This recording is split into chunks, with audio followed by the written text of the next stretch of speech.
आगे धीरे से हो जाए। हे गाइस, कैसे हो आप सब? उम्मीद करता हूँ अच्छे होंगे। मैं हूँ आपका होस्ट रोहित और आप सबका स्वागत है नर्डी रोहित में। और आज मैं बात करने वाला हूँ सारे सुपर सोल्जर सीरम के बारे में जो अब तक एमसीयू में दिखाए गए हैं। अब ये कितने हैं और किस किसने लिए हैं, ये सब आपको डिटेल में बताऊंगा। तो वीडियो पे नए हो तो वीडियो को लाइक कर देना और चैनल पे नए हो तो सब्सक्राइब कर देना। तो बिना किसी देरी के चलिए शुरू करते हैं।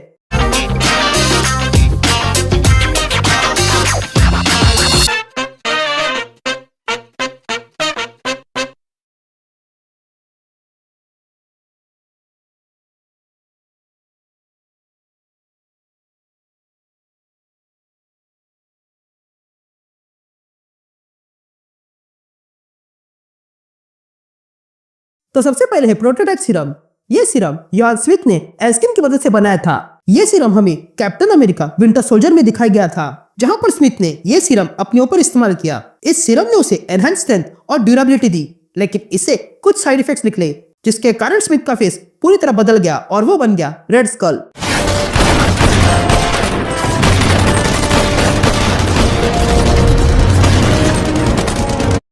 इसके बाद आता है एमसीयू का परफेक्टेड सीरम। ये सीरम भी हमें कैप्टन अमेरिका फर्स्ट एवेंजर में दिखाया गया था, जो एक बोतल में नहीं बल्कि कई सारे बॉटल्स में था। उस फिल्म में अर्स्किन ने हॉवर्ड स्टार्क की मदद से ये सीरम बनाकर एक सब्जेक्ट पर इस्तेमाल किया था, जो था स्टीव रॉजर्स। ये सीरम जब स्टीव रॉजर को लगा तब उसे भारी तकलीफ हुई, लेकिन एंड में ये सीरम लाने के बाद स्टीव रॉजर्स की अपीयरेंस बहुत बदल चुकी थी। उसकी हाइट बढ़ गई थी और उसे सुपर ह्यूमन स्ट्रेंथ और बाकी सारे पावर्स मिल गए थे, जिस कारण वो बन गया एमसीयू का पहला सुपर सोल्जर। हालांकि इस प्रोसेस के तुरंत बाद ही एक हाइड्रा सोल्जर ने एर्स्किन को मार डाला, जिसके कारण यह परफेक्टेड सुपर सोल्जर सीरम फिर कभी नहीं बन पाया।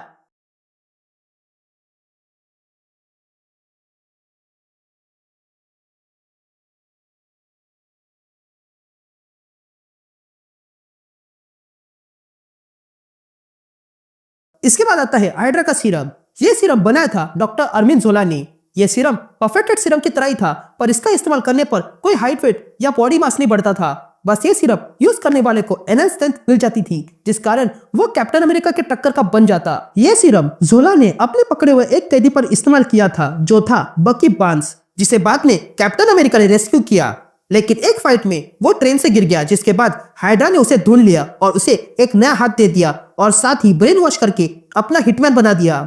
उसके बाद Bucky as Winter Soldier Captain America के सामने आया और फिर कैप्टन अमेरिका सिविल वॉर में कैप्टन ने उसे याद दिला दिया कि वो कौन है। और फिर फैल्कन एंड विंटर सोल्जर में वकांडा की मदद से फाइनली बकी ठीक हो पाया। No witnesses. Yes, witnesses. I am the wind. I am here and then vanish without a trace. उसके बाद आता है सोवियत सुपर सोल्जर सीरम। ये सीरम सोवियत यूनियन ने बनाया था जब कोल्ड वॉर चल रहा था। उन्होंने भी डॉक्टर एर्स्किन की तरीके से ही अपने लिए एक नया सीरम बनाया, ताकि उन्हें भी सुपर सोल्जर मिल जाए। उन लोगों ने ये सीरम अलेक्सी शास्टकोव को इंजेक्ट किया, जिसके कारण अलेक्सी को सुपर ह्यूमन स्ट्रेंथ, हीलिंग और स्लो एजिंग मिल गई। पर ये सीरम उतना परफेक्ट नहीं था जितना कि स्टीव रॉजर्स वाला था, इसलिए ये सीरम को लेने के बाद अलेक्सी में एरोगेंस और ईगो बढ़ गया।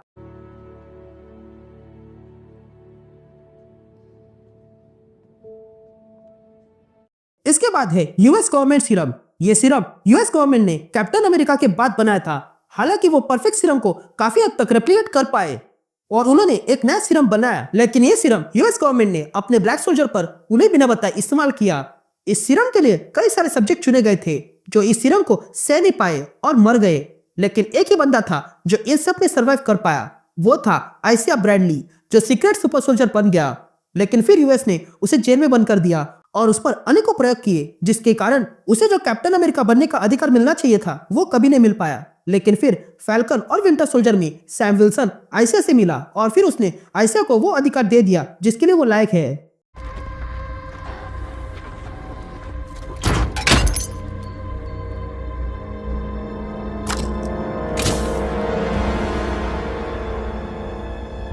Отлично, солдат. उसके बाद आता है हॉवर्ड स्टार्क का सुपर सोल्जर सीरम। यह सीरम हॉवर्ड स्टार्क ने एर्स्किन की मौत के बाद बनाया था। हॉवर्ड स्टार्क ने एर्स्किन से नोट्स लेकर यह सीरम बनाया था और ये उसी दौरान चल रहा था जब यूएस अपना सीरम बना रही थी। लेकिन फिर 16 दिसंबर 1991 को विंटर सोल्जर ने हॉवर्ड और उसकी वाइफ को मार डाला और वो सिरम हाइड्रा को दे दिया, जिसे मॉडिफाई करके हाइड्रा ने कुछ लोगों को दिया जिनके पास अब सुपर ह्यूमन स्ट्रेंथ आ गई थी, पर वे लोग कंट्रोल के बाहर जाने लगे थे, इसलिए हाइड्रा ने उन्हें क्रायो पे डाल दिया। लेकिन फिर 2016 में जीमो वहां पहुंच गया और उसने उन सबको खत्म कर दिया। Now she'll see.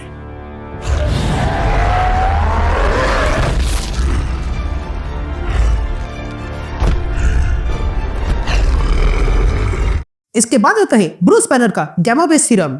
ये 2005 में हुआ था जब ब्रूस बैनर थेडियस रॉस के साथ मिलकर सुपर सोल्जर सीरम को रिक्रिएट कर रहा था। लेकिन इसमें ब्रूस बैनर ने इस सीरम को बनाने के लिए गैमा का इस्तेमाल किया और प्रयोग करना चाहा, लेकिन वो प्रयोग उल्टा पड़ गया और ब्रूस बैनर बन गया हल्क। और फिर इसी हल्क को रोकने के लिए रॉस ने यूएस का बनाया हुआ सुपर सोल्जर सीरम एमिल ब्लॉन्स्की पर इस्तेमाल किया, जिस कारण उसके अंदर फुर्ती आ गई।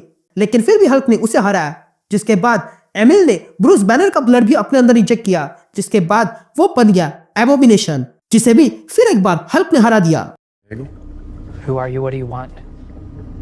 We know you created the super soldier serum. इसके बाद आता है विल्फ्रेड निगल का सीरम। यह सीरम हमें फैल्कन एंड विंटर सोल्जर में दिखाया गया था।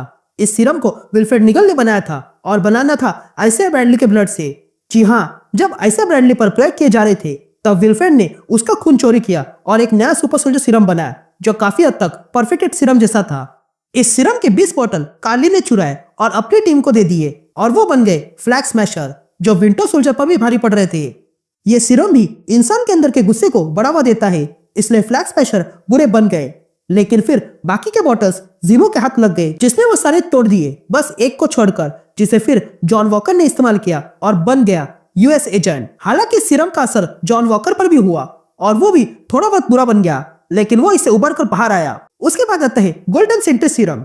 ये सीरम हमें थंडरबोल्ट्स एकेए न्यू एवेंजर्स में दिखाया गया था। ये दरअसल में सुपर सोल्जर सीरम ये है जिसे बहुत अधिक एम्पलीफाई किया गया है और रॉबर्ट रेनॉल्ड्स को दिया था, जिस कारण उसके पास असीमित शक्तियां आ गई थी।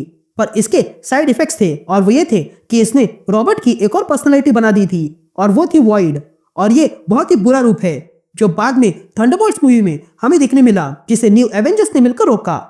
तो ये थे वो सारे सुपर सोल्जर सीरम जिसे मैंने डिटेल में बताया है। अगर कोई मिस हो गया है तो कमेंट में बता देना। अब मैं मिलता हूँ आपसे एक नए वीडियो में, तब तक के लिए good bye and thanks for watching.